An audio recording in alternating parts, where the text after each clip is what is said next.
السلام علیکم ورحمۃ اللہ وبرکاتہ۔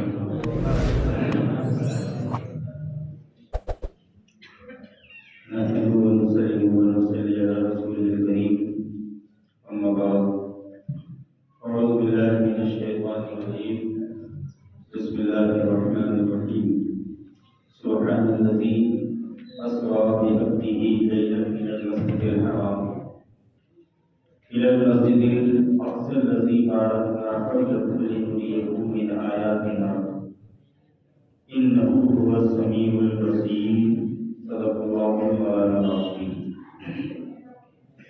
غوث اعظم بمنی بے سر و ساما مددی، غوث اعظم بمنی بے سر و ساما مددی، قبلہ دین مددی کعبہ ایمان مددی، سربراہ شاہ کریمہ دستگیرہ شگا، رحمت روح پیغمبر نظر وسوء ماں، زہر سیمائے نورانی زہر پرخند پیشانی، علی سیرت حسن ثانی محی الدین جیلانی۔ آئیے اپنی عقیدتوں کا اظہار کرتے ہوئے، اپنی غلامی کا اقرار کرتے ہوئے حضور آقا قیمت حضور احمد مجتبیٰ محمد مصطفیٰ صلی اللہ علیہ وسلم کی بارگاہ میں درود پاک نذرانہ پیش کریں۔ پڑھے بابا سے بلند اللہم صلی علی سیدنا شفیعنا حبیبنا وحبیبنا مولانا محمد مبارک وسلم۔ السلام علیکم یا رسول اللہ صلی اللہ علیہ وسلم۔ حضرات محترم، میں بخوبی جانتا ہوں کہ آپ بڑے قیمتی لوگ ہیں اور بڑا قیمتی آپ کا وقت ہے اور آپ بہت تھکے بھی رہتے ہیں۔ پہلی ریکویسٹ میری یہ ہے کہ مہربانی کر کے اپنے اپنے موبائل کو آپ لوگ سائلنٹ کر کے اپنی پاکٹوں میں رکھ لیں۔ جتنی دیر آپ خطبوں کو سنیں گے میں اتنی دیر سناؤں گا، ورنہ الحمدللہ آج میرے استاد نے مجھے مدعو کیا تھا اپنی مسجد میں خطاب کرنے کے شکل، اور ابھی ان کا فون بھی آیا تھا، میں جب یہاں پہ بیٹھا ہوا تھا لیکن میں نہیں گیا۔ ایک تو میرے استاد ان کے سامنے میں بولتا ہے مجھے اچھا نہیں لگتا، اور دوسری بات یہ بھی ہے کہ اگر میں آپ لوگوں کو کچھ نہ بتا سکوں تو پھر میرے ہونے کا بھی کیا مطلب ہے نا؟ یہ میری ڈیوٹی میں نہیں ہے، میری ڈیوٹی میں 5 وقت کی نماز ہے اور نہ مجھے اس کا کوئی الگ سے نظارہ مل رہا ہے۔ تو جتنی دیر سنیے گا دل لگا کر کے سنیے گا، اور نزدیک کوئی جملوں میں لپیٹی ہوئی تقریر جو ہے وہ آپ کی طرف نہیں پھینکوں گا، ٹھیک ہے؟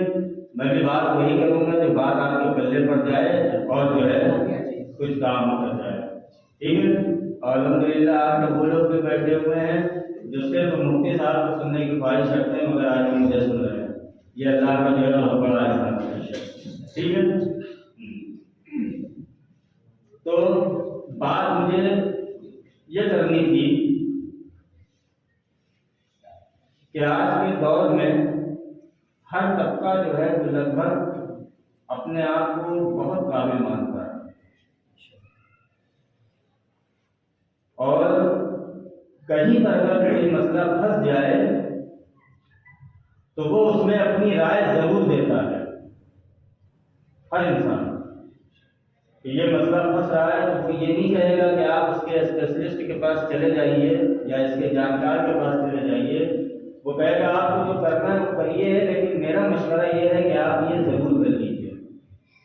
جیسے سپورٹ دیٹ آپ سوچو کہ کسی کے جو ہے وہ پیٹ میں درد ہونے لگے یا ہاتھ پیر میں درد ہونے لگے، تو آدمی یہ بالکل بھی نہیں کہے گا کہ آپ جو ہے وہ ڈاکٹر کے پاس جاؤ۔ آدمی کہے گا اومیٹرین لے لو، ڈولو لے لو، اگر سے وجہ سے یہ کھا لو وہ کھا لو، اور اسے یہ علم بھی نہیں ہے کہ اس کے پیٹ میں درد ایسا تو نہیں کہ اس کی کڈنیاں خراب ہو گئی ہیں، اللہ نہ کرے کسی کی منہ، یا اس کے جو ہے وہ گردے گلنا شروع ہو گئے ہیں، ہے نا؟ وہ سوچتا ہے کہ بس آپ نے ضرور کچھ الٹا سیدھا کھا لیا ہوگا اس وجہ سے یہ دقت ہے، ایسا نہیں ہوتا۔ اگر جو ہے ہر کام گھر کے بس کا ہوتا تو پھر جو ہے دنیا میں کسی کو کسی کی ضرورت نہیں ہوتی۔ لیکن ایک فیلڈ ابھی بھی ایسی باقی ہے، ایک فیلڈ ابھی بھی ایسی باقی ہے کہ اگر قوم مسلم کا فرد بھلے ہی ڈاکٹر ہو، وہ انجینئر ہو، وہ کلیکٹر ہو، وہ جج ہو، وکیل ہو یا بہت زیادہ اعلیٰ تعلیم رکھا ہو، مگر اگر اس سے اسلام اور شریعت کی چھیڑ چھاڑ کا کوئی مسئلہ جاننا ہو تو وہ بتا دے گا، لیکن اگر قرآن و حدیث کی روشنی میں دلیل کے ساتھ اگر کوئی بات پوچھو تو وہ نہیں بتا پائے گا۔ قرآن و حدیث کی دلیل میں کوئی نہیں بتا پائے گا۔ جیسے ہی شب معراج کا موسم آیا، واٹس ایپ پر پھر وہی جو ہے وہ پرانے میسج گھومنے لگے، سوشل میڈیا پر جو ہے وہی پرانے میسج گھومنے لگے۔ وہ میسج کیا تھے کہ کیا واقعی میں حضور جو ہے وہ جسم و جسمانیت کے ساتھ معراج پہ گئے تھے، جسم کے ساتھ معراج پر گئے تھے؟ یہ تو ہر فرد مانتا ہے کہ حضور کو معراج ہوئی، اور 26 کا دن گزار کے 27ویں شب میں ہی ہوئی، مگر اس میں بہت سے ایسے مکاتب فکر کے لوگ ہیں اور بہت سے ایسے فرقے ہیں جو یہ کہتے ہیں کہ معراج تو ہوئی مگر جسم کے ساتھ نہیں ہوئی، حضور کی جو ہے وہ روح گئی تھی معراج پر، وہ یہ کہتے ہیں۔ اور ہم اور آپ اس بات پر پھنس جاتے ہیں کیونکہ ہم نے ہمیشہ جو ہے وہ جملوں میں لپیٹی ہوئی تقریریں سنی ہیں، اسی پر ہم نے پیسے خرچ کیے ہیں، کبھی ہم نے اس گفتگو کو نہیں سماعت کیا ہے جس گفتگو کے اندر ہمیں کچھ علم حاصل ہو سکے، ہمیں جو ہے وہ کچھ مشعل راہ مل سکے، ہے نا؟ تو جتنی دیر بھی بولوں میں انشاءاللہ کوشش یہی رہے گی کہ قرآن و حدیث کی روشنی میں آپ کو جو ہے وہ کچھ باتیں جو ہے وہ سمجھا دوں، ورنہ بارہا آپ بھی مجھے سنتے ہیں، میں بھی آپ کی شکلیں دیکھتا ہوں، ایسا نہیں کہ آپ مجھے سن سن کے بور ہو گئے ہیں، میں بھی کہیں نہ کہیں آپ کو دیکھ دیکھ کے بور ہو گیا ہوں، ہے نا؟ اگر ایک طرف سے چیز ہوتی ہے تو وہ دونوں طرف سے باتیں ہوتی ہیں، ٹھیک ہے نا؟ تو یہ بات ہے۔ اب سنیے کہ سب سے بڑا سوال آج کے ٹائم پر یہی ہے کہ جسم کے ساتھ حضور کو معراج جو ہے وہ کیسے ہوئی؟ یہ لوگوں کے ذہن میں کھٹکتا ہے اور ان کی عقل میں جو ہے وہ بات نہیں سماتی کہ کیسے گئے جسم کے ساتھ، جبکہ ساری دلیل وہیں پر ختم ہو جانی چاہیے جہاں پر اللہ تعالیٰ نے ارشاد فرما دیا بِعَبْدِهِ۔ بِعَبْدِهِ کا مطلب بِعَبْدِهِ صرف روح کو نہیں کہا جاتا، بِعَبْدِهِ صرف جسم کو نہیں کہا جاتا، بِعَبْدِهِ اس ذات کو کہا جاتا ہے جو لباد بشر میں ہو اور اس کے اندر روح بھی موجود ہو، یعنی جسم کے ساتھ روح کا تعلق ہو، تب اسے جو ہے وہ بِعَبْدِهِ کہا جائے گا۔ تو اللہ نے سفر کس کو کرایا؟ بِعَبْدِهِ، سبحان الذی اسریٰ بِعَبْدِهِ، اپنے بندے کو کس کا سفر کرایا؟ مسجد حرام سے مسجد اقصیٰ کا سفر کرایا۔ اور پھر اللہ فرماتا ہے کہ ہم نے اس کے گرد و نواح میں عظیم عظیم نعمتیں رکھی ہیں، نشانیاں رکھی ہیں، ہم نے اسے دکھایا بھی۔ پھر آخری میں ارشاد فرماتا ہے اِنَّهُ هُوَ السَّمِيعُ الْبَصِيرُ، بے شک وہ سنتا بھی ہے اور وہ دیکھتا بھی ہے نا؟ یہ کس کے بارے میں کہا جا رہا ہے؟ یہ حضور کے بارے میں کہا جا رہا ہے کہ حضور سنتے بھی ہیں اور دیکھتے بھی ہیں، اور سفر معراج کس کو ہوا؟ حضور کو ہی ہوا۔ اب پہلی چیز یہ ہوتی ہے کہ معجزہ کہتے کس کو ہیں؟ معجزہ اس چیز کو کہتے ہیں جو ایسی ہو کہ عقل میں آپ کی نہ سما سکے، وہ بات عقل میں آپ کی نہ سما سکے کہ معجزہ اسی کو کہتے ہیں۔ مثلا ابھی یہاں پر جو ہے کیا کہتے ہیں، کوئی ایسا کام ہو جائے جو آپ کی عقل سے باہر ہو، آپ کی عقل اسے تسلیم کرنے کو تیار نہ ہو، آپ کا ذہن و فکر ایک کنارے ہو جائے کہ یہ ہمارے عقل سے بھی باہر ہے، یہ ہمارے ذہن و فکر سے بھی باہر ہے، یہ چیز ہم تسلیم نہیں کر سکتے، تو اسی کو جو ہے وہ معجزہ کہتے ہیں جو نبیوں سے ظاہر ہوتے ہیں۔ اور کرامت ولیوں سے ظاہر ہوتی ہے، جس کو جو ہے کرامت کہتے ہیں، جو آپ کی عقل میں نہیں ہے۔ کوئی یہ شمار کر سکتا ہے کہ شہنشاہ ہندوستان نے کیسے ایک کوزے کے اندر پورے انا ساگر کو سما لیا؟ یہ عقل میں آنے والی بات ہے؟ نہیں ہے۔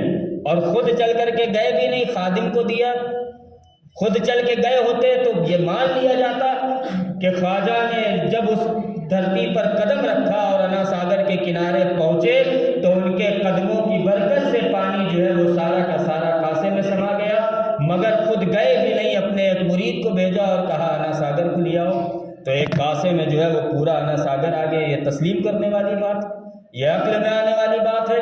نہیں آ سکتی۔ تم ایک گلاس کے اندر اتنا ہی پانی بھر سکتے ہو جتنی گلاس کی کیپیسٹی ہے، ایک گلاس کے اندر تم 1 لیٹر پانی بھی نہیں بھر سکتے، تو انا ساگر اتنا بڑا سمندر ہے کہ ایک کنارے پر کھڑے ہو جاؤ تو دوسرا کنارہ نہیں نظر آتا، اور دوسرے کنارے پر کھڑے ہو جاؤ تو ادھر کا کنارہ نہیں نظر آتا۔ اتنا بڑا سمندر جو ہے وہ اٹھا کر کے ایک کاسے میں آ گیا ہے۔ اور آگے چلیے، شہنشاہ بغداد جن کو سلطان الولایت کہا گیا،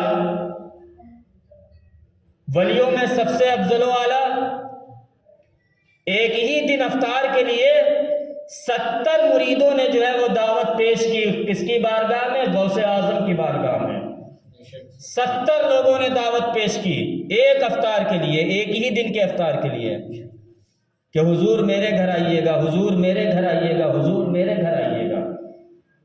اور جب دوسرا دن ہوا تو 70 ایک دوسرے کی آس میں تھے کہ آج پوچھا جائے کہ غوث اعظم گئے کس کے گھر تھے، اور جس کے گھر گئے تھے وہ سب کے سب پھولے نہیں سما رہے تھے۔ جب ان 70 لوگوں کی آپس میں میٹنگ ہوئی نا تو سب نے یہی کہا کہ غوث اعظم تو افطار کرنے ہمارے گھر پر آئے تھے، اور بغداد کی زمین پر رہ کر کے ایک ہی وقت میں سرکار غوث اعظم نے اپنے 70 مریدوں کے گھر پہ جو ہے وہ افطاری ایک ساتھ تناول فرمائی۔ آپ کیسے سمجھ سکتے ہو؟ یہ عقل میں آنے والی بات ہے؟ یہ عقل میں آنے والی بات نہیں ہے، اسی لیے اس کو کرامت کہتے ہیں۔ اور آگے سنو، ایک یہودی تھا، وہ گیا سرکار غوث اعظم کے پاس، کہنے لگا سنو، میں تمہارے نبی کو اپنے نبی سے افضل نہیں مانتا، یعنی میں حضرت عیسیٰ سے افضل مصطفیٰ کو نہیں مانتا۔ تو سرکار غوث اعظم نے کہا دلیل کیا ہے؟ تو کہا کہ عیسیٰ علیہ السلام قم بِإِذْنِ اللہ پڑھ کے لاٹھی مارتے تھے، ٹھوکر مارتے تھے، مردوں کو زندہ کر دیتے تھے، تمہارے نبی نے کہاں مردوں کو زندہ کیا؟ تو سرکار غوث اعظم نے کہا بس اتنی سی بات کے لیے تم افضل نہیں مانتے؟ تو کہا کہ ہاں، تو کہا کہ چلو، حضور تو بہت بڑی ذات کا نام ہے، یہ حضور کا خادم، حضور کا غلام ہی مردے کو زندہ کر دے گا۔ تو اس نے کہا عبد القادر کیوں مذاق کر رہے ہو؟ تو کہا کہ چلو، قبرستان بھی تم چن لینا، قبر بھی تم چن لینا، مردے کو اٹھانا کام عبد القادر کا ہے۔ وہ گیا اور جانے کے بعد قبرستان اس نے سب سے پرانا عیسائیوں کا قبرستان چنا، اور وہاں گیا، سب سے پرانی قبر پر اس نے ہاتھ رکھا اور کہا کہ غوث اعظم اٹھا سکتے ہو اسے؟ تو کہا کہ اٹھاؤں گا بعد میں، پہلے اس کی ہسٹری سن لو۔ کہا ہسٹری بتائیے، کہا ہسٹری سنو۔ بات سمجھ میں آ رہی ہے نا؟ عقل میں سما رہی ہے کہ نہیں سما رہی ہے؟ کہا ہسٹری سنو۔ کہا جی بتائیے۔ ابھی تک تو وہ یہودی ہلکے میں ہی لے رہا تھا۔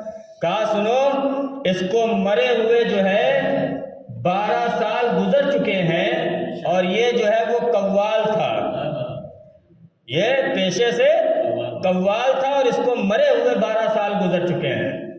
تو اس نے کہا اچھا، تو پھر ٹھیک ہے، اسی کو اٹھا دیجئے۔ اس نے بھی سوچا اب تو نہ ہڈی بچی ہوگی نہ کھال، کہاں سے گائے گا قوالی قوال؟ اس نے کہا پھر اسی کو اٹھا دیجئے۔ تو شیخ عبد القادر جیلانی نے جو ہے قبر پر ٹھوکر ماری تو 12 سال پرانا مرا ہوا قوالی پڑھتے ہوئے قبر سے باہر نکل آیا۔ اب یہ کوئی بات عقل میں آنے والی ہے؟ جاؤ کل دفن کر کے آؤ، آج اپنے باپ کو اٹھا کر کے لے آؤ اگر اتنی محبت کرتے ہو۔ دلیل کی رد کرنے والے اپنے باپ کو آج دفن کر کے آؤ، کل تو بہت دور کی بات ہے، آج ہی 1 گھنٹے کے بعد یا 12 منٹ کے بعد اس قبر سے تم اپنے باپ کو زندہ اٹھا کر کے دکھاؤ، تب جا کر کے جو ہے وہ دلیلوں کی رد کرو۔ کوئی نہیں کر سکتا، عقل میں سمانے والی بات نہیں ہے۔ اب آ جائیے نبی کے معجزوں کی طرف، نہیں بات بہت لمبی ہو جائے گی۔ حضرت موسیٰ علیہ السلام، اللہ نے ایسا معجزہ عطا کیا، اور معجزہ بھی کیسا عطا کیا؟ صرف ایک لاٹھی عطا کی، چھڑی، ایک لاٹھی دی جس کا نام تھا عصا، جس کو عصا کہا جاتا ہے، عصا دے دیا۔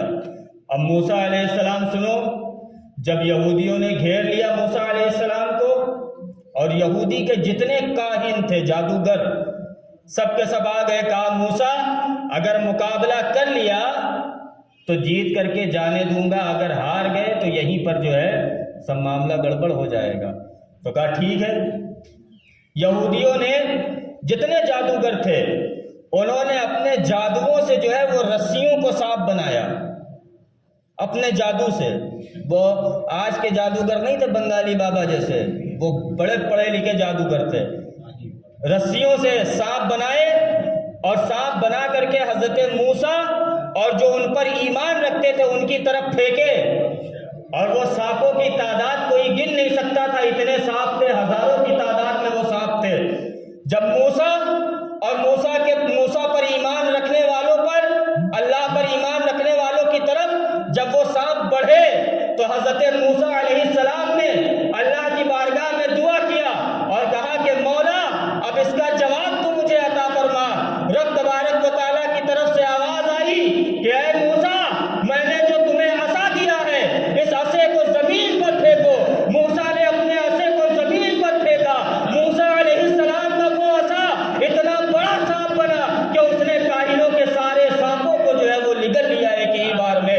نہ موسیٰ پر آنچ آئی نہ اللہ پر ایمان رکھنے والوں میں آنچ آئی۔ اب وہ ایک لکڑی تو تھی، کوئی تسلیم کر سکتا ہے؟ نہیں ماننے والی بات ہے۔ تم ایک لکڑی سے جاؤ، ایک اجگر کو بھگا کر کے دکھا دو، اتنے سانپ تو بہت دور کی بات ہے۔ اپنے سے بڑا ڈنڈا لوگ لے کر کے جو ہے وہ پانی میں ٹہلنے والے سانپ کے قریب نہیں جاتے صاحب، ہے نا؟ تو حضرت موسیٰ علیہ السلام کی معجزے پر کہاں وہ کوئی انکار نہیں کر سکتا۔ پھر موسیٰ علیہ السلام جب اندھیرے میں جائے تو اسی عصے میں جو ہے ٹارچ بن جائے، روشنی کا جو ہے وہ سامان اکٹھا ہو جائے، ہے نا؟ اور اس موسیٰ کے عصے کی کرامت دیکھو، جب فرعون سے بچ کر کے دریائے نیل پار کر رہے تھے تو موسیٰ علیہ السلام دریائے نیل کے پاس پہنچے، اور دریائے نیل پر جب اپنا وہ عصا مارا تو اس عصے کی برکت سے دریائے نیل میں 12 راستے بنے، 12 راستے، ایک دو نہیں 12 راستے بنے، اور ان 12 راستوں سے جو ہے وہ موسیٰ علیہ السلام کے اور اللہ کے ماننے والے لوگ اس طرف گزر گئے۔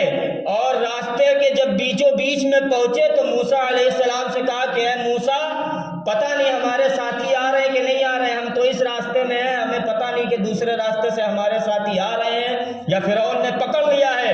موسیٰ علیہ السلام نے پھر اس عصے کو مارا تو ٹرانسپیرنٹ والا سسٹم بن گیا، ادھر سے ادھر دکھنے لگا، 12 کے 12 راستے، ہر راستے پر چلنے والا آدمی اگلے 11 راستوں کو دیکھ سکتا تھا کہ ہمارے ساتھی ساتھ ہمارے سمندر کو پار کر رہے ہیں، دریائے نیل کو پار کر رہے ہیں۔ جب موسیٰ اور ان کے ماننے والے دریائے نیل کے اس پار پہنچ گئے، موسیٰ علیہ السلام نے اسی عصے کو دریائے نیل پر مارا، فرعون اپنی فوج کو لے کر کے اسی دریائے نیل میں غرق ہو گیا۔ یہ تسلیم کرنے والی بات ہے عقل کو؟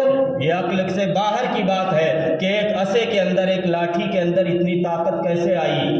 مگر وہ لاٹھی، وہ عصا موسیٰ علیہ السلام کو اللہ نے عطا کیا تھا۔ حضرت عیسیٰ علیہ السلام کو آپ دیکھیے، حضرت عیسیٰ علیہ السلام مادر ذات اندھوں کو جو ہے وہ روشنی دے دیتے تھے، اور توڑیوں کو جو ہے ان کا کوڑ ختم کر دیتے تھے۔ قم بِإِذْنِ اللہ پڑھ کے ٹھوکر مار دے جس مردے پر، وہ مردہ زندہ ہو جاتا تھا۔ تسلیم کرنے والی بات ہے۔ موت دینا اللہ کا کام ہے تو کیا اٹھانا حضرت عیسیٰ کا کام ہے؟ نہیں، یہ عقل میں تسلیم نہ آنے والی بات ہے، مگر اللہ نے عیسیٰ کو اپنی قدرت سے یہ طاقت عطا کی تھی کہ عیسیٰ جس کو لات مار دے وہ مردہ اٹھ کر کے کھڑا ہو جائے، ہے نا؟ اب یہاں تک کہ سب نے مانا، موسیٰ کے عصے کی کرامت کو سب نے مانا، عیسیٰ کا زندہ کر دینا جو ہے وہ سب نے مانا، ہے نا؟ مگر جیسے ہی بات آئی کہ حضور معراج پر جسم و جسمانیت کے ساتھ گئے تھے، بس لوگوں کے جو ہے وہ قلم اٹھنے شروع ہو گئے۔ یہ اتنے جاہل ہیں کہ انہیں یہ بھی نہیں پتا کہ ہم عظمت مصطفیٰ پر حملہ نہیں کر رہے ہیں، ہم خدا کی قدرت پر حملہ کر رہے ہیں۔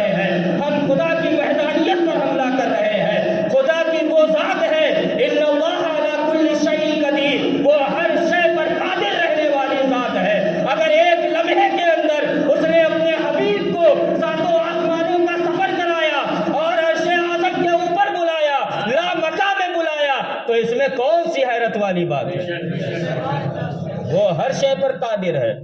پھر قرآن پڑھتے ہو تو اس پر ایمان بھی پورا ہونا چاہیے کہ نہیں ہونا چاہیے؟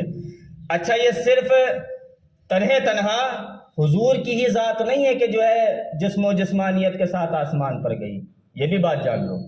کوئی اگر یہ کہے کہ صرف مصطفیٰ کیسے چلے گئے، تو مصطفیٰ کے علاوہ 3 نبی اور بھی ہیں جو جسم و جسمانیت کے ساتھ آسمان پر گئے ہیں۔ آپ میں سے کسی کو ان کا نام پتہ ہے؟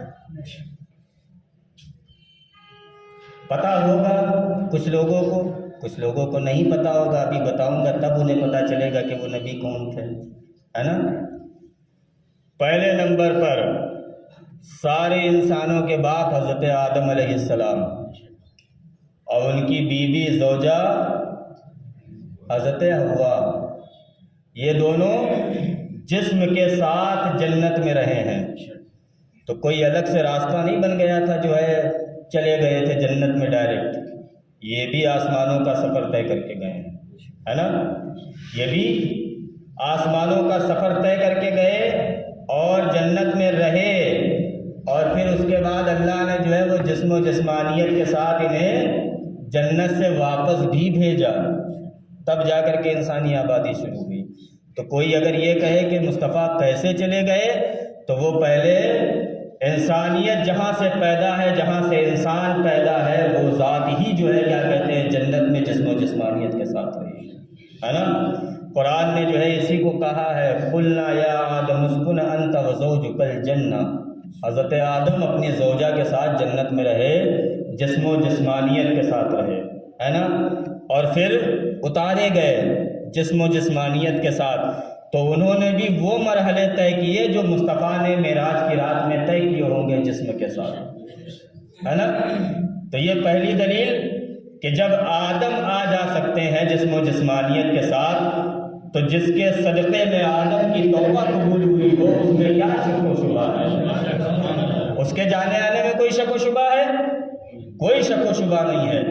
تو حضرت آدم علیہ السلام حوا کے ساتھ جنت میں رہے، جسم و جسمانیت کے ساتھ روحیں نہیں تھی، جسم تھے، اور جسم و جسمانیت کے ساتھ رہے، اور پھر جو ہے وہ واپس پلٹائے گئے۔ پھر دوسری دلیل، ایک نبی ہے حضرت ادریس علیہ السلام، ہے نا؟ ان کو بھی اللہ نے جسم و جسمانیت کے ساتھ دنیا سے اٹھایا، اور ابھی وہ جنت میں جسم و جسمانیت کے ساتھ موجود ہیں، اپنے جسم کے ساتھ جنت میں ابھی موجود ہیں۔ ان کی روح اور ان کے جسم کو الگ نہیں کیا گیا۔ جب یہودیوں نے، نصرانیوں نے حضرت ادریس علیہ السلام کو مارنے کی پلاننگ کرنا شروع کیا، جب مارنے کا عہد لیا، تو اللہ نے اپنے فرشتوں کے ذریعے حضرت ادریس علیہ السلام کو جنت میں بلوا لیا۔ اور یہود تو وہ ویسے بھی وہ بدبخت قوم ہے جس کے اوپر کئی نبیوں کے قتل کا الزام ہے، اتنی بدبخت قوم ہے، اور سب سے زیادہ نبی بھی جو ہے کیا کہتے ہیں بنی اسرائیل میں ہی آئے۔ یہ یہودی بنی اسرائیل کی ہی اولادیں ہیں، اسی میں جو ہے سب سے زیادہ نبی پیدا ہوئے، ہے نا؟ اور پھر آپ آگے جائیے، ایک نام اور آتا ہے حضرت عیسیٰ علیہ السلام، عیسیٰ ابن مریم۔ عیسیٰ علیہ السلام کہاں ہے؟ کسی کو پتہ ہے؟ چوتھے آسمان پہ۔ ان کا معاملہ کیا ہوا؟ جس دن یہ پیدا ہوئے، ہے نا، تو لوگوں نے بڑی بات عیسیٰ علیہ السلام کی والدہ حضرت مریم پر جو ہے وہ بڑے طعنے کسے، بڑی چیزیں کی، لیکن اللہ نے سورہ مریم اتار دی قرآن کے اندر ان کی پاکی بیان کرنے کے لیے۔ میں اس گفتگو کی ڈیٹیل میں نہیں جانا چاہتا۔ جس دن سے حضرت عیسیٰ علیہ السلام پیدا ہوئے، اللہ تعالیٰ نے حضرت جبریل کو ان کی ڈیوٹی کے لیے مسلط کر دیا، اور کہا کہ سنو جبریل، ایک لمحہ بھی جو ہے کیا کہتے ہیں عیسیٰ سے جدا نہیں ہونا ہے، ایک لمحہ بھی عیسیٰ سے جدا نہیں ہونا ہے۔ تو جبریل علیہ السلام کی ڈیوٹی، حضرت عیسیٰ علیہ السلام 30 سال اس دنیا میں رہے۔ کتنے سال؟ 30 سال اس دنیا میں رہے، اور 30 سال کے بعد جب عیسائیوں نے سوچا، جب نصرانیوں نے سوچا کہ کہ ان کو جو ہے وہ سولی پر چڑھا دیا جائے، تو اللہ کی طرف سے حکم ہوا جبریل کو کہ اے جبریل جاؤ اور میرے نبی کو جو ہے آسمان پر لے آؤ۔ حضرت جبریل نے حضرت عیسیٰ علیہ السلام کو اٹھایا اور اٹھانے کے بعد ان کو لے کر کے جو ہے وہ چوتھے آسمان پر پہنچے، اور چوتھے آسمان پر حضرت عیسیٰ جو ہے وہ آج بھی جلوہ بار ہے، اور قرب قیامت کے دن، قرب قیامت کے وقت 40 سال پہلے حضرت عیسیٰ علیہ السلام کا دمشق کی جامع مسجد کی مینار کے پاس جو ہے وہ ظہور ہوگا۔ وہ اپنے جسم و جسمانیت کے ساتھ حضرت عیسیٰ علیہ السلام، حضرت جبریل اور حضرت اسرافیل کے دائیں بائیں حضرت اسرافیل ہوں گے اور بائیں جانب حضرت جبریل ہوں گے، ان کے شانوں پر اپنا ہاتھ رکھ کر کے حضرت عیسیٰ علیہ السلام جو ہے وہ جسم و جسمانیت کے ساتھ ظاہر ہوں گے۔ تو چوتھے آسمان پر کون ہے جسم و جسمانیت کے ساتھ؟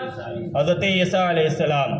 یہ 3 نبی ہو گئے اور ان میں سے ایک نبی کی زوجہ ہو گئی ہماری اور تمہاری ماں حضرت حوا رضی اللہ تعالیٰ عنہ۔ یہ 4 لوگ ہیں مصطفیٰ کی معراج سے پہلے جو جسم و جسمانیت کے ساتھ آسمان پر ہیں، گئے اور آئے۔ ٹھیک ہے؟ تو اب اگر کوئی یہ کہے کہ مصطفیٰ کیسے جسم کے ساتھ چلے گئے، تو پہلی چیز تو وہ بالکل عقل کا اندھا ہے، کیونکہ جب وہ یہ مان رہا ہے کہ عیسیٰ چوتھے آسمان پر جسم کے ساتھ ہیں، جب وہ یہ مان رہا ہے کہ ادریس جنت میں جسم کے ساتھ ہیں، جب وہ یہ مان رہا ہے کہ آدم و حوا جسم و جسمانیت کے ساتھ جنت میں تھے اور جنت سے آئے، تو پھر اب حضور کا جانا کیا دشوار ہے؟ اور اس ذات کا جس کے صدقے میں اللہ نے ساری کائنات بنائی اور خود رب فرماتا ہے کہ مجھے جب اپنی ربوبیت کا، اپنے رب ہونے کا اظہار کرنا مقصد ہوا، تب میں نے حضور کے نور کو بنایا، ہے نا؟ تو یہ بات سمجھ میں آ گئی۔ اب سنو وہ دلیل، جو دلیل انشاءاللہ جو ہے وہ سمجھ میں آ جائے گی، تمہارے عقل کے اندر جو ہے وہ اتر جائے گی۔ اب ایک اور دلیل جو ہے وہ سن لو۔ حضور سرور عالم صلی اللہ تعالیٰ علیہ وسلم معراج کی رات میں جسم کے ساتھ گئے لامکاں تک، ہے نا؟ اعلیٰ حضرت نے اسی کو تو کہا ہے، وہی لامکاں کے مکی ہوئے، سر عرش تخت نشی ہوئے، وہ نبی ہیں جن کے ہیں یہ مقام، وہ خدا ہے جس کا مقام نہیں، ہے نا؟ تو اعلیٰ حضرت نے اسی کو کہا ہے لامکاں تک گئے جسم و جسمانیت کے ساتھ۔ تو پہلی چیز تو یہی ہے کہ روح کو جو ہے وہ سواری کی ضرورت نہیں ہوتی۔ پوچھو کبھی ملک الموت سے کسی کی روح نکالنے آئے ہو جنتی ڈبہ لے کر کے؟ آئے ہیں؟ کبھی نہیں آئے۔ وہ تو آتے ہیں، روح نکالتے ہیں اور چلے جاتے ہیں۔ روح کو جو ہے وہ سواری کی ضرورت نہیں ہوتی۔ تو پھر اتنا اہتمام اور اتنا انتظام کرنے کی کیا ضرورت تھی؟ جب روحی کو معراج پر لے جانا تھا تو پھر جنت سے جنتی دمبا اور حضرت جبریل خود آئے، ہزاروں فرشتوں کی جماعت کو لے کر کے آئے۔ لانے کے بعد ایک روایت یہ بھی ملتی ہے کہ حضور کا سینہ مبارک 3 بار چاک ہوا، جس میں سے ایک مرتبہ معراج کی شب بھی چاک ہوا۔ اور وہ کیوں چاک ہوا یہ میں نے ابھی غالباً 2-3 درس پہلے میں نے اسی پر درس بیان اپنا دیا تھا، وہ آپ نے خوب اچھے سے سنا ہوگا۔ ایک اشارتاً میں بتا دوں، وہ چاک کیوں ہوا سینہ؟ وہ سینہ اس لیے چاک ہوا کہ حضرت موسیٰ علیہ السلام نے جب عرض کیا تھا رب ارنی انظر الیک، اے میرے رب میں تجھے دیکھنا چاہتا ہوں، تو آواز آئی تھی لن ترانی، ہے موسیٰ تم نہیں دیکھ سکتے ہو۔ پھر کہا مولا دیکھنا چاہتا ہوں، تو کہا نہیں دیکھ سکتے۔ پھر کہا دیکھنا چاہتا ہوں، تو کہا اچھا ٹھیک ہے، مجھے دیکھنا تو بہت دور کی بات ہے، میں اپنے باب عظمت میں ڈھکا ہوا نور، اپنے باب عظمت میں ڈھکا ہوا نور جو کئی پردوں میں ڈھکا ہوا ہے، اس کی ایک ہلکی سی تجلی جو ہے وہ کوہ طور پر ظاہر کروں گا۔ اب تم اس کو دیکھ لینا، اگر تم میں تاب ہو تو بتانا۔ تو روایت میں لکھا جاتا ہے کہ جیسے ہی اس نور کا ظہور ہوا، حضرت موسیٰ علیہ السلام بے ہوش ہو گئے اور کوہ طور جو ہے وہ ریزہ ریزہ ہو گیا۔ یہ ایک جھلک کا وہ تھا۔ تو مصطفیٰ تو پورا کا پوری ذات دیکھنے جا رہے تھے۔ تو اب دل کو کیوں چاک کیا گیا؟ دل کو چاک کیا گیا حضرت اسرافیل نے جو ہے دل کو اندر سے نکالا، حضور کے سینے سے حضور کے دل کو نکالا اور اس کو جو ہے وہ آب زمزم سے دھلا۔ کس نے؟ حضرت اسرافیل علیہ السلام نے۔ ان کو ضرور یاد رکھنا، یہی ہے جو قیامت کے دن سور پھونکیں گے۔ انہوں نے آب زمزم سے جو ہے وہ مصطفیٰ کے دل کو دھویا، اور مصطفیٰ کے دل کو دھونے کے بعد کس کو دیا؟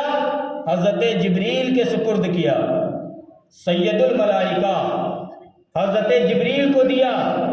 حضرت جبریل نے اس دل کو لیا، تو پھر آگے راوی لکھتے ہیں کہ اس دل کو حضرت جبریل نے لینے کے بعد اس میں سے وہ ساری وحشت، ساری دہشت نکال کر کے الگ کی، اور اس میں وہ انواع و اقسام کی چیزیں رکھی جس سے حضور کا جو ہے وہ حضور کو جو ہے خدا کا دیکھنا آسان ہو جائے، اور انوار و تجلیات کے پانی سے، باب عظمت کے ڈھکے ہوئے اس پانی سے حضرت جبریل نے مصطفیٰ کے دل کو دھلا، اور دھلنے کے بعد سینے مبارک میں رکھا، اور رکھنے کے بعد اس کو ویسے ہی کے ویسے ہی سل دیا گیا، اور زبان میں کہیں ویسے ہی کا ویسے ہی بنا دیا گیا۔ پھر حضور سے کہا گیا کہ حضور اب سفر کے لیے تیار ہو جائیے۔ اتنی تیاری کرنے کی کیا ضرورت تھی؟ براق بھی سب سے حسین و جمیل لایا گیا جنت سے، سید الملائکہ خود آئے، اور ساتھ میں ہزاروں فرشتے کے جھرمٹ کو لے کر کے آئے۔ پھر جب دل مصطفیٰ کا دھلا تھا تو پھر روح کو لے جانے کی بات کہاں سے رہی؟ جب روحی کو لے جانا تھا تو دل دھلنے کی کیا ضرورت تھی؟ روح کی معراج تو حضور کو اس سے پہلے بھی 32 بار ہو چکی تھی، 32 بار ہو چکی تھی اس سے پہلے بھی، تو اب ضرورت کیا تھی؟ ضرورت یہی تھی نا، یہ انتظام اسی کے لیے تھے نا، یہ ساری چیزیں اسی کے لیے تھی نا، کیونکہ مصطفیٰ کی صرف روح نہیں جا رہی تھی، بلکہ حضور اپنے لباد بشر کے ساتھ، اپنے جسم و جسمانیت کے ساتھ وہ سفر طے کرنے والے تھے۔ اور پھر اس براق کی رفتار بھی بتائی گئی، اس براق کی رفتار بھی بتائی گئی، اور بتانے والے کون تھے؟ حضور۔ اور براق کی حد کو ناپنے والا کون تھا؟ وہ شخص تھا کہ جب یہود و نصارہ نے آگ کو جلا کر کے ابراہیم خلیل اللہ کو آگ میں پھینک دیا، اللہ نے حکم دیا جبریل جاؤ میرے حبیب کے لیے کچھ لے کر کے جاؤ، میرے کلیم کے لیے کچھ لے کے جاؤ، میرے خلیل کے لیے کچھ لے کر کے جاؤ۔ تو حضرت جبریل کہاں موجود تھے جب حکم آیا؟ سدرا پر تھے۔ سدرا سے کہاں گئے؟ جنت میں گئے۔ جنت سے کہاں آئے؟ اس جگہ پر آئے، اس آگ کے نیچے آئے جس آگ کے نیچے جو ہے کیا کہتے ہیں حضرت ابراہیم گرنے والے تھے، اور جا کر کے آگ کو قرآن کا پیغام سنایا، رب کا پیغام سنایا، قل یا نار کونی بردا وسلاما علی ابراہیم، اے آگ ٹھنڈی ہو جا، ابراہیم پر سلامتی والی ہو جا۔ حضرت ابراہیم کو آگ میں پھینک دیا گیا۔ آگ میں گرنے میں کتنا وقت لگتا ہے؟ پھینک دیا گیا تھا، ایک لمحے کا وقت تھا کہ آگ ابراہیم کو اپنی چپیٹ میں لے جاتی، وہ لمحہ بھی نہیں گزرا۔ جبریل جو ہے سدرا سے جنت گئے، جنت سے روح زمین پر پہنچے، اور روح زمین پر پہنچنے کے بعد ابراہیم علیہ السلام کے آگ میں گرنے سے پہلے پیغام بھی سنا دیا۔ اب جبریل کی رفتار دیکھو، یہ جبریل کی رفتار ہے۔ پھر آگے چلو، یوسف علیہ السلام کو کنویں میں جب ان کے بھائیوں نے پھینک دیا، کنویں میں گرنے میں کتنا وقت لگتا ہے؟ اللہ کا حکم ہوا پھینکنے کے بعد، جب بھائیوں نے کنویں میں پھینک دیا تب اللہ کا حکم ہوا جبریل جاؤ میرے یوسف کے لیے کوئی عظیم تخت لے کر کے جاؤ جنت کا۔ جبریل مقام سدرا پر تھے، مقام سدرا سے جنت میں گئے، جنت سے جنتی تخت لیا، لا کر کے کنویں کی تحت السرا میں بچھایا۔ یوسف علیہ السلام ابھی نیچے ہی جا رہے تھے، جب نیچے پہنچے تو نیچے اپنے جنت کا وہ تخت پایا۔ تو جبریل کی رفتار کو کون شمار کر سکتا ہے؟ جبریل کی رفتار کو کون ناپ سکتا ہے؟ وہی جبریل کہتے ہیں کہ اس براق میں اتنی تیزی آ گئی، اتنی تیزی آ گئی، جب مصطفیٰ اس کی پیٹھ پر سوار ہوئے تو اس کی تیزی کا یہ عالم تھا کہ یہ ایک قدم جہاں رکھتی تھی تو دوسرا قدم وہاں ہوتا تھا جہاں ہماری نگاہیں نہیں ہوتی تھی۔ یہ کس کا کہنا ہے؟ یہ جبریل کا کہنا ہے کہ اتنی تیز جو ہے وہ رفتار تھی۔ اور میں کہتا ہوں رفتار کو بھی ایک کنارے کر دو، رفتار سے بھی کوئی ضرورت نہیں ہے۔ بلایا کس نے تھا؟ اللہ نے۔ گیا کون تھا؟ اللہ کا حبیب۔ اگر اللہ نے ہزاروں دن کے لیے بھی اگر دنیا کا کیا شک و شبہ ہے؟ اللہ نے اپنے حبیب کو کتنے وقت اپنے پاس رکھا، دنیا کو وہیں پر روک تھام دیا۔ حضرات محترم، یہ اللہ کی قدرت میں ہے، یہ اللہ کی قدرت سے باہر نہیں ہے۔ اللہ اگر چاہے تو دنیا کو جو ہے وہ وہیں پر روک دے، ساری دلیلوں کی جو ہے وہ رد وہیں پر ہو جاتی ہے۔ تو اس لیے ایک بات یہ بھی جان لو، جو لوگ یہ کہتے ہیں کہ جو ہے صرف حضور کی روح گئی تھی، تو ان کو دینے کے لیے تمہارے پاس جواب موجود ہے کہ اگر صرف حضور کی روح گئی تھی تو آدم اور حوا کیسے چلے گئے، ادریس کیسے چلے گئے، عیسیٰ کیسے چلے گئے؟ پھر اگر کہنے والا کہے کہ وہ اللہ کی قدرت تھی، اللہ نے ان کو اپنی قدرت سے وہاں پہنچا دیا، تو جب ادریس کے لیے اللہ کی قدرت ہے، جب عیسیٰ کے لیے اللہ کی قدرت ہے، جب آدم کے لیے اللہ کی قدرت ہے، تو اللہ نے جس کے صدقے میں آدم کو بنایا ہے، جس کے صدقے میں عیسیٰ کو بنایا ہے، جس کے صدقے میں ادریس کو بنایا ہے، کیا اس نبی کے لیے اللہ کی قدرت کم پڑ جائے گی؟ بلکہ اس نبی کے لیے سب سے زیادہ قدرت اللہ کی ہوگی۔ اور اللہ نے اتنا اختیار دیا ہے کہ اے حبیب، آؤ دنیا کا ہی نہیں صرف تمہیں چکر لگواتا ہوں، جنت بھی دیکھ لو معراج کی شب میں، دوزخ بھی دیکھ لو معراج کی شب میں، اور تمام عرش اعظم کو دیکھ لو، تمام آسمانوں کا سفر کر لو، اور سب سفر کرتے کرتے آؤ میرے پاس۔ اور پھر آخری میں جس کو کسی نبی نے جو گواہی نہیں دی، اب جا کر کے تم دنیا میں وہ گواہی دینا۔ وہ گواہی کیا تھی؟ ہر نبی کہتا تھا اشہد ان لا الہ الا اللہ، مگر اللہ کو دیکھا کسی نے نہیں تھا۔ حضرت آدم سے عیسیٰ تک کے ہر نبیوں نے اپنے امتیوں کو یہی کلمہ پڑھایا اور یہی دلیل تھی، مگر جو ہے کسی نے اللہ کو نہیں دیکھا تھا۔ مگر اللہ نے حضور سے ارشاد فرمایا کہ اے محبوب، آپ صرف زبان سے مت کہیے، بلکہ آپ آئیے اور اپنے رب کو دیکھیے، اور دیکھنے کے بعد دنیا والوں سے کہیے اشہد ان لا الہ الا اللہ، حقیقت میں بھی رب کو میں نے دیکھا ہے اور اسی پر میرا ایمان ہے، اور تم بھی جو ہے وہ اسی پر ایمان رکھو۔ نعرہ تکبیر، نعرہ رسالت، نعرہ رسالت، معراج مصطفیٰ، معراج مصطفیٰ، کے اعلیٰ حضرت، نعرہ تکبیر، نعرہ رسالت۔ تو معراج کی ایک بہت بڑی حکمت جو ہے وہ یہ بھی تھی کہ ہر نبی نے گواہی تو دی تھی مگر دیکھا نہیں تھا۔ کسی نبی نے اللہ کو دیکھا تھا؟ نہیں دیکھا تھا۔ تو جب سارے کے سارے نبی ایسے ہی چلے جاتے کہ کسی نے اللہ کو نہ دیکھا ہو، جیسے حضرت موسیٰ کی قوم نے ایک بار سوال کر بھی دیا تھا حضرت موسیٰ سے، جب موسیٰ نے ساری دلیلوں کو ان کی رد کر دیا تو انہوں نے کہا کہ اے موسیٰ، ہم تو ایمان اب اس وقت تک نہیں لائیں گے جب تک آپ کے اللہ کو دیکھ نہ لیں، اللہ کو روبرو دیکھ نہ لیں۔ تو جب نبیوں کے نصیب میں نہیں تھا تو ان یہودی مکاروں کے نصیب میں کہا تھا، مگر کوئی ایک تو ایسا چاہیے تھا جو یہ دلیل دے سکے کہ میں نے اللہ کو دیکھا ہے۔ تو اللہ نے اسی لیے مصطفیٰ پر نبوت کا دروازہ بند کیا کہ اب قیامت تک کسی نبی کی ضرورت نہیں ہے، کیونکہ میرے حبیب نے مجھے دیکھ بھی لیا اور دیکھنے کے بعد گواہی بھی دے دیا۔ تو اب قیامت تک کے نہ کسی کی گواہی کی ضرورت ہے، نہ کسی کو دیکھنے کی ضرورت ہے۔ اب تم اپنے لیے انعام اکٹھا کرو، اب تم اپنے لیے اعمال اکٹھا کرو، اور پھر جب حشر کا میدان قائم ہوگا تو پھر سب کے سامنے میرا جلوہ دیکھنا۔ جس کا ایمان اچھا ہے، جس کا عمل اچھا ہے، پھر وہ جنت میں جو ہے وہ میرے جلووں کا جو ہے وہ لطف اٹھائے گا، اور جو جس کا ایمان نہیں اچھا، جس کے عمل نہیں اچھے، پھر وہ دوزخ میں جو ہے وہ میرے قہر و غضب کا جو ہے وہ شکار بھی ہوگا۔ اب کوئی امتحان نہیں۔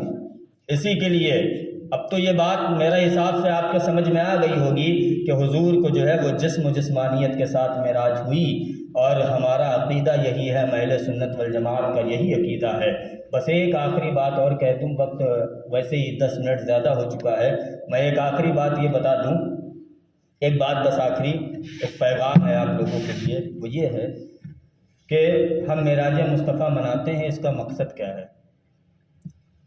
کسی کو پتہ ہے؟ یہی جانتے ہیں نا کہ اس دن حضور معراج پر گئے تھے، اسی لیے ہم اس کو مناتے ہیں۔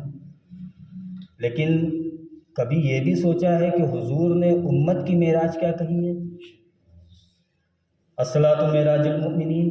تو جب معراج کی رات آئے تو اس کو بھی تو یاد کرنا چاہیے، ہے نا؟ اور جو ابھی تک 5 وقت کا نمازی نہ بنا ہو، وہ اسی رات میں اللہ کی بارگاہ میں رو رو کر کے گڑ گڑا کر کے دعا مانگے۔ کہ مولا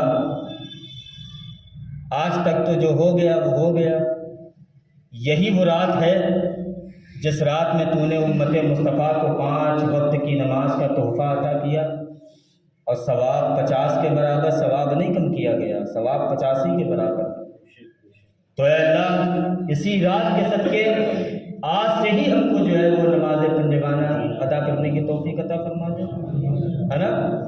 یہ دعا مانگ سکتے ہیں نا؟ یہ آج کی رات یہ دعا مانگیے، اور یہ میرا عقیدہ ہے کہ انشاءاللہ جو سچے دل سے دعا مانگے گا اللہ اس کی اس دعا کو پوری کرے گا۔ نماز تو حقیقت میں ہی پڑھنا چاہیے۔ دیکھیے کوئی اگر نماز نہ پڑھے اور دلیل کے ساتھ کہے کہ ہم مصطفیٰ سے سچی محبت کرتے ہیں، تو میں بھی اس مسجد کے اس ممبر سے دعوے کے ساتھ کہہ سکتا ہوں کہ اس سے بڑا مکار کوئی نہیں ہے، کیونکہ نماز حضور نے کہا کہ میرے آنکھوں کی ٹھنڈک ہے، اور اللہ نے ارشاد فرمایا نماز میرا قرب حاصل کرنے کا ایک ذریعہ ہے، ایک راستہ ہے۔ تو نماز کو چھوڑ کر کے مصطفیٰ کی محبت کامل ہو جائے، یہ جو ہے وہ عقل سے باہر ہونے والی بات ہے۔ جیسے معجزے عقل میں نہیں آتے نا، ویسے یہ بھی بات جو ہے وہ عقل میں آنے والی نہیں ہے۔ کوئی نمازیں نہ پڑھے اور یہ کہے کہ مصطفیٰ سے میری کامل محبت ہے، مصطفیٰ سے میری سچی محبت ہے، تو یہ یقین جان لو کہ اس کی نہ تو محبت مکمل ہے، نہ تو اس کا ایمان اتنا اچھا ہے کہ اس کے ایمان سے اس کے دل میں حرارت پیدا ہوتی، اس کا جسم جو ہے وہ خوف الہی سے لرز جاتا، اور خوف الہی سے جب اس کا جسم لرزتا تو وہ اپنی پیشانی کو اپنے مالک کے سامنے جو ہے وہ جھکا دیتا اور اپنے گناہوں سے جو ہے وہ توبہ مانگتا۔